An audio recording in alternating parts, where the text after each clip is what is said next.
근데 이제 이런 생명의 아주 그 특징은 뭐냐 하면, 결국은 이렇게 생명이 존재하고 진화하고 진보하는 생명의 궁극적 그 힘은 결국은 사랑이라는 거예요. 사랑, 아가페인데, 이 아가페적인 사랑의 특징은 우리가 알다시피 그건 자포자기적인 그런 특징이 있다. 자기를 희생하는, 고난의 자리에 내려가는 스스로, 이런 특징 때문에 생명이 유지되고 진보되는 것이다. 그래서 생명은 끊임없이 자기를 희생하는 것이고, 그래서 어떤 힘센 자가 이기는 경쟁, 어떤 이런 거를 함석호는 받아들이지 않은 거죠. 늘 약한 자 편에 섰다. 이런 것을 함석호는 강조하고 있어요. 그래서 이제 함석헌이 민중신학과 다 연결되는 그런 사고를 했다고 생각이 돼요.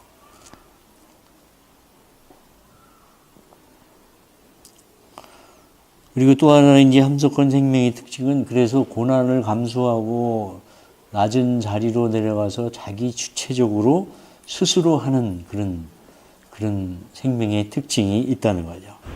그래서 자발적인 창조 행위를 하는 것, 그것이 어떤 생명의 특징이다.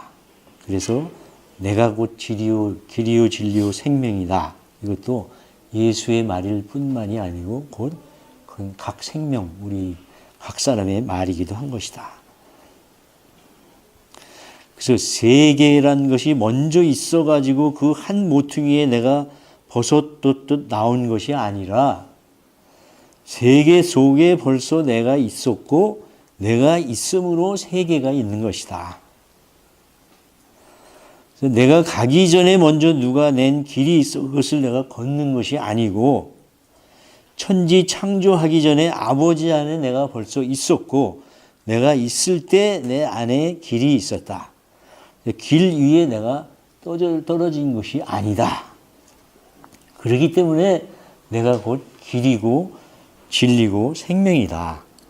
이런 자기 주체성, 스스로 하는 어떤 생명의 주체성을 굉장히 강조했다는 것을 알 수가 있어요. 그래서 이제 함석헌에게 있어서 결국 생명은 하나님이고 정신이고 자연이고 어떤 주체 의식이기도 하고, 그래서 생명이라는 것은 결국 살라고 하는 하나님의 명령이다. 그거를 하나님의 명령으로 이렇게 이야기하기도 했습니다. 마지막으로 이제 장회익이라는 과학자 있죠? 생명학자. 그분이 이제 삶과 온 생명 이런 책도 많이 쓰고 있는데, 그분도 이제 함석헌을 연구하면서 이런 결론을 냈는데 한번 들어보세요. 장회익은 이제 생명인간을 지구라고 하는 온 생명 유기체 중에 중추신경계 기능을 담당하는 유기체의 한 기관으로 보면서, 함석헌의 생명 이해가 우주적 역사적 성격을 강조하고 있고 또 철저히 의미적 관점에 서 있다는 점에서 객체적 생명 이해보다는 주체적 생명 이해에 초점을 맞춘다고 이렇게 해석을 했습니다. 그래서 이것은 낮 생명의 관점에서 객체적으로 생명을 파악하려는 생물학적 생명 이해와는 다른 것이다. 함석헌 자신이 온 생명은 물론 여타의 전체론적 생명관에 접할 기회가 많지 않았을 것임에도 불구하고 낮 생명적 관점에서 벗어나 전체론적 이해에 접근하고 있다는 점은 그의 사상이 지닌 독창적이고 직관적인 면모를 잘 보여주는 일이라고 평가했다. 이것을 제가 장회익 선생의 글을 보면서 이제 옮겨놨는데, 결국 무슨 얘기냐면 방회익 선생이 온 생명이라는 걸 얘기하잖아요. 전체 우주의 온 생명. 그런데 함석헌 시절에는 이런 관념이 없었는데, 개체 생명, 낫으로서의 생명 이해가 기본적이었는데 어떻게 그 당시에 함석헌은 생명은 우주적 생명, 전체적 생명. 그래서 이 전체 생명이 있어야 내가 있고 우리 개인은 결국 전체 안에 있을 때 참 나가 된다. 그래가지고 하나님 안에 거할 때 참 나가 된다. 곧 그런 얘기죠. 그래서 이 전체와 개체 이 관계를 아주 잘 함석헌이 설명하고 있는 거에 대해서 어떻게 이렇게 그 시절에 이런 전체적 온 전체로서의 생명에 대한 이해를 함석헌이 할 수 있었는지 장애익도 상당히 그 평가를 하면서 아주 그 생명 이해에 대해서 독특한 직관적인 그런 독특한 생명 이해를 하고 있다 하는 것을 장애익 선생이 얘기하고 있어요. 자, 이제 우리가 이제 발제물을 제가 이제 그 김상봉 교수의 발제물을 저도 이제 본 건데, 김상봉 교수는 이제 전남대학교 철학과 교수거든요. 원래 고대 철학을 하기도 했지만 또 현대 철학, 뭐 칸트, 데카르트 이런 것도 많이 공부한 분인데, 아무튼 이 김상봉 교수도 철학적으로 이 함석헌의 이 문명과 생명에 대한 이해를 긴 논문을 통해서 잘 설명해 주고 있는데, 오늘 우리가 그거를 좀 같이 읽으면 굉장히 또 함석헌에 대한 이해가, 생명에 대한 이해가 좋아지리라고 생각이 됩니다. 이 씨알은 하나가 있으면 씨알이지만 절대로 하나가 아닌 전체와 연결될 때 참 씨알이고, 이 하나가 또 전체이고, 전체이면서 개체고, 주체이면서 또 전체 주체인 하나만 떨어질 수 없는, 이거와 떨어지면 절대 이거는 씨알이 될 수 없는, 참 씨알이 아닌, 그런 참 개체가 아닌, 이런 식으로 설명하거든요. 그런데 이제 그 하나님이 어떤 고정된, 그 전체가 항상 고정돼서 어떤 딱 하나의 인격으로 딱 형성된 것이 아니고, 이것이 끊임없이 또 이제 자라나간다 그러잖아요. 끊임없이 진보해 나간다고. 하나님도 잘한다. 이런 표현인데, 이제 그 표현을 저도 이제 이게 하나님이 어떻게 잘하고 전체가 어떻게 자라나가나 하는 게 참 궁금한데, 그거는 이제 이 개체 씨알이 볼 때, 어떻게 전체 하나님 그 주체인 그 전체를 알 수가 있겠어요. 거기에 대한 그 인식이 커가는 거다. 저는 이제 개인 그렇게 생각이 돼요. 그래서 이제 예를 들어 뭐 구약 시대 유대인들이 이해했던 하나님 개념하고 예수님이 이해했던 하나님 개념과 또 오늘날 21세기에 우리가 이해하는 하나님 개념과는 이제 다르잖아요. 저는 그게 이제 자라나갔다고 보는 거죠. 자랐다고. 하나님에 대한 인식이. 그런 거를 함석헌은 이 하나님이 끊임없이 잘하고 있다. 잘한다. 그래가지고 이 문명은 이렇게 진보해서 어느 날 이제 어떤 새로운 새 종교, 새 문명, 어떤 그 단계가 도달하면 하나님 자체가 나타나는. 그래서 이제 이런 하나님의 인식이 그 현대 신학의 말씀드렸던 펜넨티즘, 범죄 신론적인 이해와 너무너무 유사하고 그 과정 철학에서 얘기하는 신관과 너무너무 유사하다는 거죠.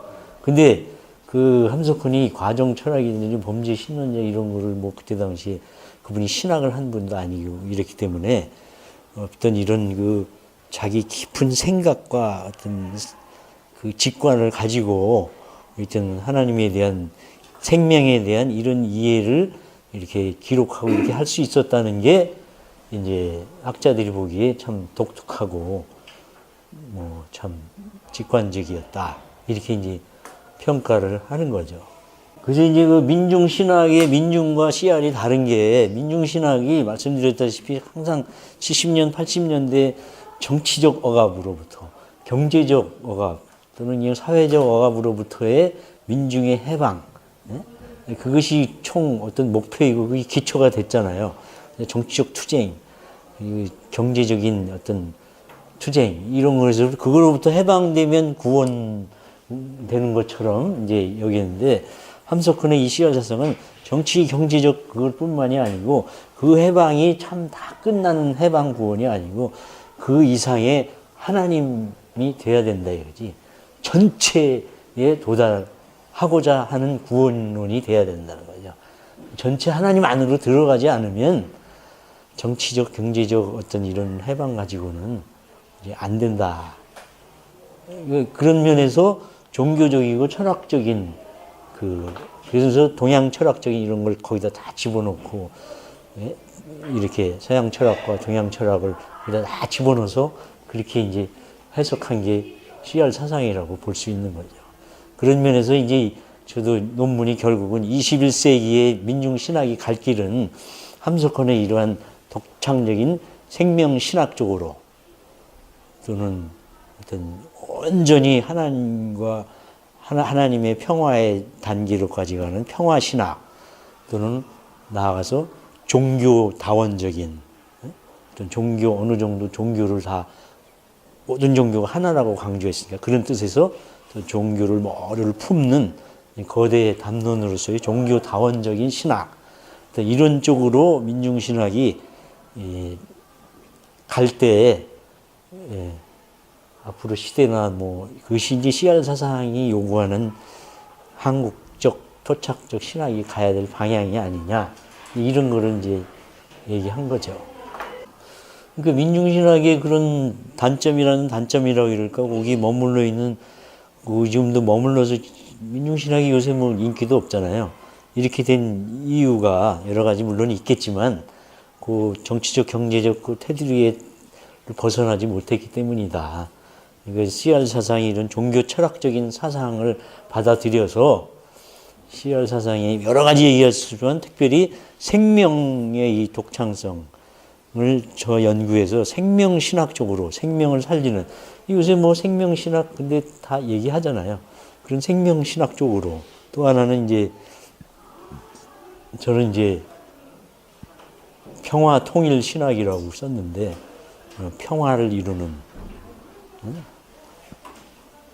평화 신학 쪽으로 또 하나는 종교다원적인 신학 쪽으로 이런 세 가지 방면으로 우리 민중신학은 물론이거니와 한국적 토착 신학이 계속 발전해 나가야 되지 않는가 이제 그런 생각을 해서 정리를 해놓은 거죠. 근데 이제 저도 그래서 이제 생명이라든지 문명이라든지 종교다원이라든지 평화라든지 뭐 이런 개념들도 뭐 하나만 가지고 해도 얼마나 복잡해요. 근데 그걸 다 제가 이렇게 뭉뚱그려 가지고 사실은 함석헌 씨알 사상을 아주 그냥 어느 한 부분을 결국 제일 중요한 거는 이 함석헌의 씨알 사상은 결국 뭐냐면 생명 사상이라고 얘기하거든요. 생명 사상. 이 생명의 문제를만 가지고 이렇게 초점을 잡고 연구했으면 모르겠는데 제가 광범위하게 생명, 평화, 종교다원 막 이런 것까지 다 이렇게 해가지고 좀 뭉뚱그린 면이 없지 않아 좀 있어요. 그런 게 조금 후회되기도 하는데 앞으로 뭐 계속 이 각 분야를 더 연구를 하고 이렇게 해야 되겠죠.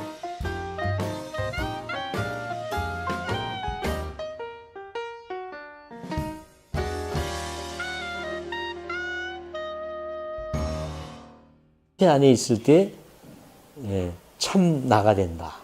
그래가지고 하나님 안에 거할 때 참 나가 된다. 곧 그런 얘기죠. 그래서 이 전체와 개체 이 관계를 아주 잘 함석헌이 설명하고 있는 거에 대해서 어떻게 이렇게 그 시절에 이런 전체로서의 생명에 대한 이해를 함석헌이 할 수 있었는지 장애익도 상당히 평가를 하면서 아주 그 생명 이해에 대해서 독특한 직관적인 그런 독특한 생명 이해를 하고 있다는 것을 장외익 선생이 얘기하고 있어요. 자, 이제 우리가 이제 발제물을 제가 이제 김상봉 교수의 발제물을 저도 이제 본 건데, 김상봉 교수는 이제 전남대학교 철학과 교수거든요. 원래 고대 철학을 하기도 했지만 또 현대 철학, 뭐 칸트, 데카르트 이런 것도 많이 공부한 분인데, 아무튼 이 김상봉 교수도 철학적으로 이 함석헌의 이 문명과 생명의 주체적 생명 이해에 초점을 맞춘다고 이렇게 해석을 했습니다. 그래서 이것은 낮 생명의 관점에서 객체적으로 생명을 파악하려는 생물학적 생명 이해와는 다른 것이다. 함석헌 자신이 온 생명은 물론 여타의 전체론적 생명관에 접할 기회가 많지 않았을 것임에도 불구하고 낮 생명적 관점에서 벗어나 전체론적 이해에 접근하고 있다는 점은 그의 사상이 지닌 독창적이고 직관적인 면모를 잘 보여주는 일이라고 평가했다. 이것을 제가 장혜익 선생의 글을 보면서 이제 옮겨놨는데, 결국 무슨 얘기냐면 방혜익 선생이 온 생명이라는 걸 얘기하잖아요. 전체 우주의 온 생명. 그런데 함석헌 시절에는 이런 관념이 없었는데, 객체 생명, 낫으로서의 생명 이해가 기본적이었는데, 어떻게 그 당시에 함석헌은 생명은 우주적 생명, 전체적 생명. 그래서 이 전체 생명이 있어야 내가 있고, 우리 개인은 결국 전체 주체성을 굉장히 강조했다는 것을 알 수가 있어요. 그래서 이제 함석헌에게 있어서 결국 생명은 하나님이고, 정신이고, 자연이고, 어떤 주체 의식이기도 하고, 그래서 생명이라는 것은 결국 살라고 하는 하나님의 명령이다. 그거를 하나님의 명령으로 이렇게 이야기하기도 했습니다. 마지막으로 이제 장회익이라는 과학자 있죠? 생명학자. 그분이 이제 삶과 온 생명 이런 책도 많이 쓰고 있는데, 그분도 이제 함석헌을 연구하면서 이런 결론을 냈는데 한번 들어보세요. 장회익은 이제 생명인간을 지구라고 하는 온 생명 유기체 중에 중추신경계 기능을 담당하는 유기체의 한 기관으로 보면서 함석헌의 생명 이해가 우주적 역사적 성격을 강조하고 있고, 또 철저히 의미적 관점에 서 있다는 점에서 객체적 생명 이해보다는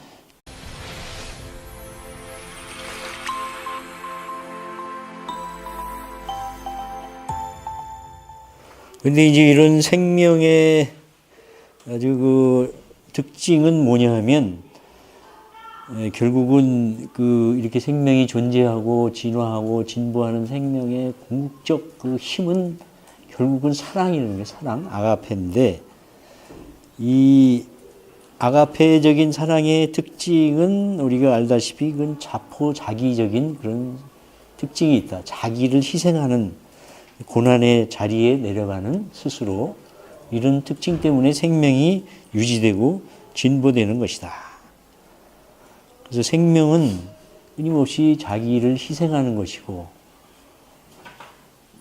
그래서 어떤 힘센 자가 이기는 경쟁, 어떤 이런 거를 함석헌은 받아들이지 않은 거죠. 늘 약한 자 편에 섰다.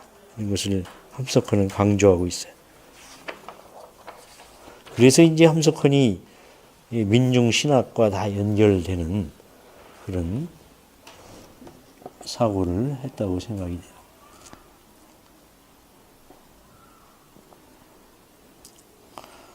그리고 또 하나는 이제 함석헌 생명의 특징은, 그래서 고난을 감수하고 낮은 자리로 내려가서 자기 주체적으로 스스로 하는 그런 생명의 특징이 있다는 거죠. 그래서 자발적인 창조 행위를 하는 것, 그것이 어떤 생명의 특징이다. 그래서 내가 곧 길이요 진리요 생명이다. 이것도 예수의 말일 뿐만이 아니고 곧 그건 각 생명, 우리 각 사람의 말이기도 한 것이다. 그래서 세계란 것이 먼저 있어가지고 그 한 모퉁이에 내가 버섯도 나온 것이 아니라 세계 속에 벌써 내가 있었고 내가 있음으로 세계가 있는 것이다. 내가 가기 전에 먼저 누가 낸 길이 있어 그것을 내가 걷는 것이 아니고 천지 창조하기 전에 아버지 안에 내가 벌써 있었고 내가 있을 때 내 안에 길이 있었다. 길 위에 내가 떨어진 것이 아니다. 그렇기 때문에 내가 곧 길이고 진리고 생명이다. 이런 자기 주체성 스스로 하는 어떤 생명의